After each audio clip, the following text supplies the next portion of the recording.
In this video, I'm going to show you the ultimate kettlebell power move. It is an exercise that I recently came up with, a concoction of Lebe stock, and it combines powerful exercises into one. If you understand this exercise, it's an advanced one, but if you have it down pat, you'll be able to unlock massive benefits and powerful, lean, mean kettlebell machine muscle.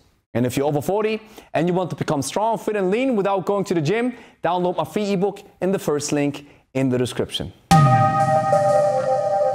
Grüezi miteinander, Gregory von Lebe Stark here. The exercise that I'm talking about is the thrust jerk. It's a combination between the thruster and a jerk.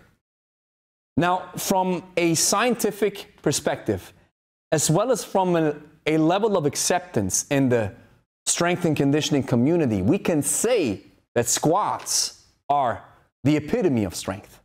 It's one of those exercises that I believe almost everybody synonymously agrees that it can grant you massive benefits and that almost everybody should do it. Probably everybody. Granted, there are no issues. Now, with the second exercise, the press, there is a similar notion. Back in the days in Olympic weightlifting, the press used to be part of the whole spiel. And today they say, or back then they said, hey, how much can you press? Not how much can you bench? And the press is the epitome of strength. If you can press a lot, you are strong. And the thruster is a combination of a squat and a press, which makes this exercise so awesome. Watch.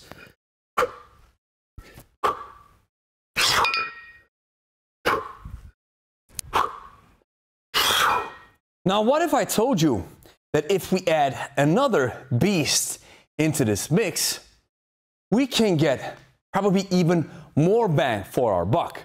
And if you've been a regular watcher of this YouTube channel, you know that I'm all about ROI.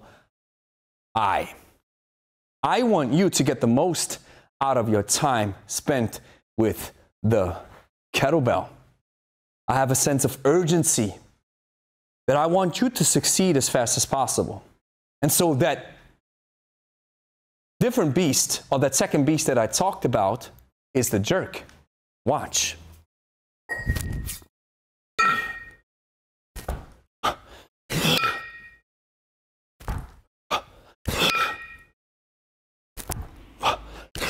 So what if I told you that we can combine the thruster and the jerk together as one powerful unit, and we call it the thrust jerk?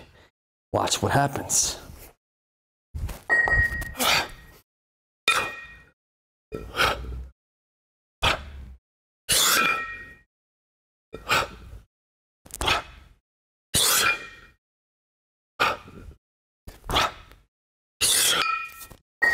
I have fallen in love with this powerful beast. So instead of just dropping into the squat and then going into a press, into fixation, we decrease the distance that the kettlebell has to travel by falling into a second dip. This is, ladies and gentlemen, the thrust jerk.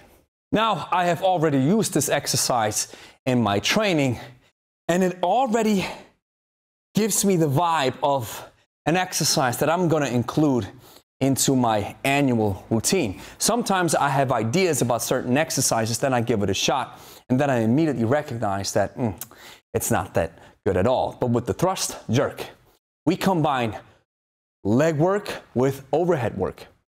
And it ties well into the two bells overhead philosophy that was coined by my good friend Lebe, where we want to make sure that most of our volume ends up overhead. And so what if we combine that volume overhead with a squat? It's going to give you massive benefits, but be careful. We have to program this exercise carefully. So with the thrust jerk, I wouldn't program it with lots and lots of reps because you might burn out unless you have a lighter weight and you're only left with a light weight. And now you have to do something different or add more reps that you get more bang for your buck or more feedback and volume out of it. Now, of course, we can also do the thrust jerk with one bell. And now what happens here? We add the unilateral aspect, working one side only, with rotation, anti-rotation in place. And again, a solid beast of an exercise. I recently did it with a 32 kg kettlebell. Now, what the thrust jerk allows us in the end is it allows us to move heavier weights. Because if I'm able to decrease the distance that the kettlebell has to travel, and I have to use some explosive push from the bottom of the squat, then I can move serious and heavier weights, which at the end of the day will give me more volume, more tonnage, more weight moved, more gains, and more muscle, and more benefits in general. So here's the next thing that you have to do. Clean and press that like and subscribe button. Share with a friend who's also interested in kettlebells. And if you made it this far, download my free ebook in the first link in the description called the Kettlebell Code. If you're over 40, 50, or 60, you don't have a lot of time, but you still want to take care of your fitness. This is where the kettlebell comes in. Average age here in our coaching practice is 51 because people realize that high return on investment that the kettlebell gives you. And if you want to learn all about kettlebells with a great introduction for beginners, you have to download my ebook. It's 100% free, no risk. You'll find it in the first link in the description or in the pinned comment.